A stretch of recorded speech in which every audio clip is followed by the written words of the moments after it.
Hi hello மக்களே, welcome to my channel. இன்றைக்கி நம்ம சத்தான 3 கீரைகளை பற்றி தான் பார்க்க போகிறோம். இது குழந்தைங்களுக்கும் கொடுக்கலாம். அரைக்கீரைலாம் அவிச்சு இந்த மாதிரி கடைகள் பண்ணி குழந்தைங்களுக்கு கொடுத்தா ரொம்ப ஹெல்த்திங்க. அரைக்கீரையை நல்லா வாஷ் பண்ணிவிட்டு அதை ஒரு சீஞ்சட்டியில் எடுத்து வச்சுட்டு ஒரு தக்காளி 2 பச்சை மிளகாய் போட்டு நல்லா அவிச்சு எடுத்துருங்க. அதுக்கப்புறமா சின்ன வெங்காயம், வெள்ளை பூண்டு, ஜீரகம் இவ்வளோத்தையும் மிக்சியில் போட்டு நல்லா அரைச்சிக்கணும். கொரகொரப்பாக அரைச்சா போதும். அதுக்கப்புறம் ஒரு சீஞ்சட்டியில் எண்ணெய், கடுகு எல்லாம் சேர்த்துட்டு கொஞ்சமாக பல்லாரி கட் பண்ணி வச்சுருக்கேன், அதையும் போட்டுக்கலாம். கொஞ்சமாக கருவேப்பிலை சேர்த்துக்கலாம்.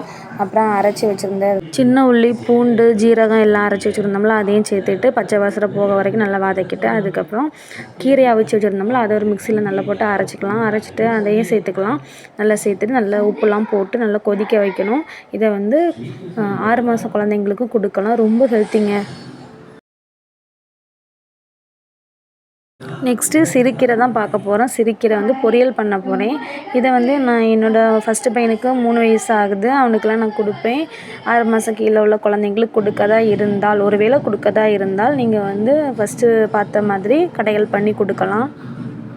ஃபஸ்ட்டு கீரையை நல்லா கழுவி எடுத்துக்கலாம். அதில் மண்ணெலாம் இருக்கும், நல்லா கழுவி எடுத்துக்கலாம். நல்லா தண்ணியெல்லாம் நல்லா வடித்து வச்சுட்டு அதுக்கப்புறம் கட் பண்ணிக்கலாம். நான் கட் பண்ணலை, எனக்கு டைம் இல்லாதனால நான் கட் பண்ணலை.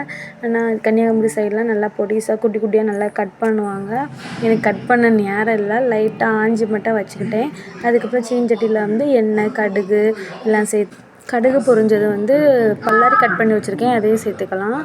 லைட்டாக அதையும் வதக்கி விட்டுக்கலாம்.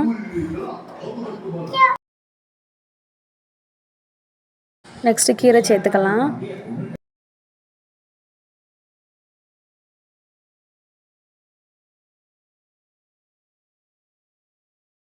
நான் ஒரு லெட்டு போட்டு மூடிக்கிட்டேன்.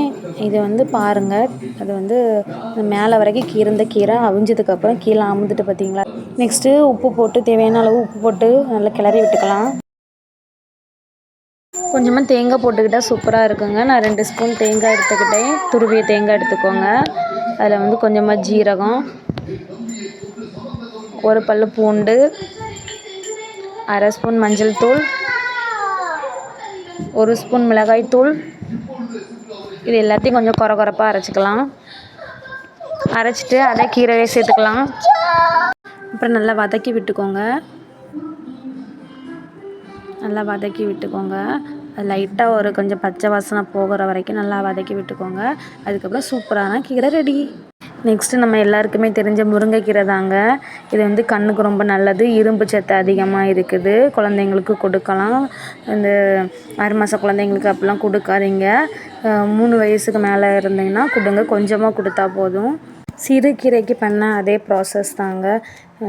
சீஞ்சட்டியில் எண்ணெய், கடுகு, வெங்காயம் எல்லாமே போட்டுட்டு நல்லா வதக்கி விட்டுட்டு அந்த கீரையும் சேர்த்துக்கிட்டு அப்புறம் லைட்டாக வதக்கிட்டு கொஞ்சமாக தண்ணி ஊற்றிட்டு அதுக்கப்புறம் தேங்காய், ஜீரகம், ஒரு பல்லு பூண்டு, மஞ்சள் பொடி, வத்தல் பொடி எல்லாம் போட்டு நல்லா கொரகொரப்பாக அரைச்சிட்டு அதையும் சேர்த்துக்கலாம்.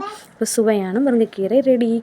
இந்த வீடியோ உங்களுக்கு பிடிச்சிருந்தா லைக் பண்ணுங்கள், ஷேர் பண்ணுங்கள், கமெண்ட் பண்ணுங்கள் அண்ட் சப்ஸ்கிரைப் பண்ணுங்கள். தேங்க்ஸ் ஃபார் வாட்சிங்.